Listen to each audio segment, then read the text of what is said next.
which have been very positive so far, I don't think any of these events are really going to affect the direction of where Macau is heading long term.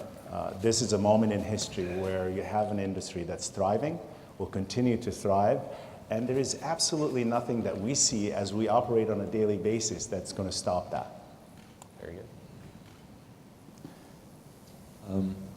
I think both gentlemen have said it all. I think we can move on. Fair enough. Very good. So let's flip forward. At the beginning of this year, we put out our 2014 outlook, and we talked about a drought and a flood. The drought being the lack of capacity coming this year. And what this chart shows is over the course of time, the ongoing march forward of new casinos. And this is the period, if we extend this forward into early 2015, it's the period of time that's clearly the longest where there's been no new capacity expansion. And we all know this has been a capacity constrained market, a build it and they'll come market, you know, the field of dreams, et cetera. We can use all sorts of analogies. And I'd like to spend a little bit of time talking about the intermediate term before we then get to the long term.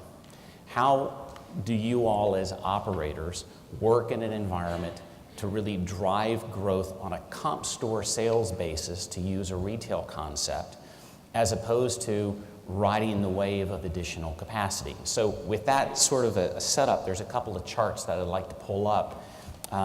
The first one actually looks at the VIP business, and we're not going to spend an awful lot of time on this, but what this shows is the last several quarters in terms of year-on-year growth of VIP rolling chip volumes. So to look at it really on a volume basis as opposed to getting it confused with hold percentages and things like that.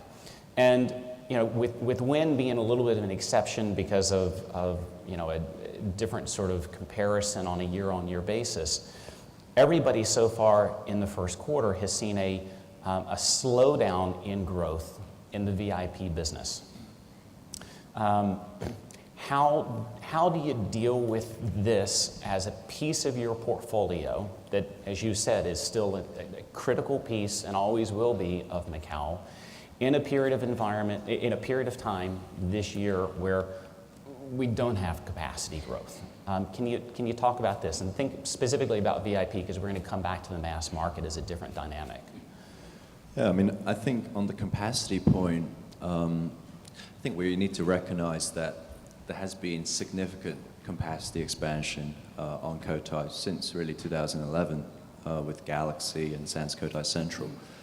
So in this kind of market, you're talking about land-based destination, you don't absorb the latent demand just in 1 year, 2 years, especially with the magnitude of increase. I mean, you're talking about Sands Cotai Central adding almost 6,000 keys since 2012 in 3 phases. So if you look at just Sands China's occupancy across our portfolio last year, we're operating about 83, 84%. So just the vacancy that we had last year is about 1,500 rooms a night. 1,500 rooms is essentially equivalent to the combination of MGM and Wynn in terms of hotel rooms. So I don't think we're at a point where capacity increase is stagnating. I think it will take time for the latent demand in China to actually basically maximize the capacity that we've brought on since 2011. On the VIP side, I don't think it's actually a capacity issue. I think there's no shortage of hotel rooms for the segment. I think they're just under more competition from table allocation due to higher profitability in mass. Yeah. I don't see the VIB is really going to continue to go down, and if it does go down, it's at a moderate scale. But I believe that it's not really where VIP is affected by capacity. I think that you're seeing a lot of change in the mix where you're using some of the slowdown in VIP to accommodate the premium mass, which you hadn't had a chance before to accommodate them. And one of the biggest issues that we face is how do you affect the mix?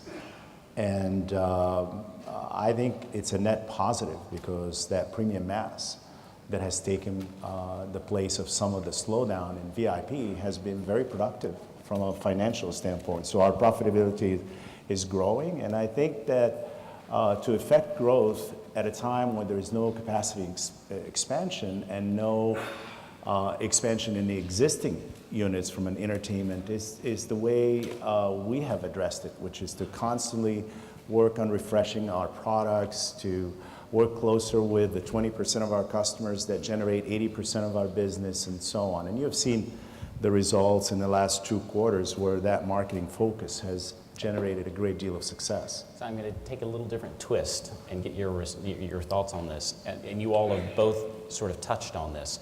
If I remember the numbers correctly, you all took 20% of your VIP tables down and you grew your mass market tables by 18%. You made direct comments on your earnings call about shifting VIP into premium mass.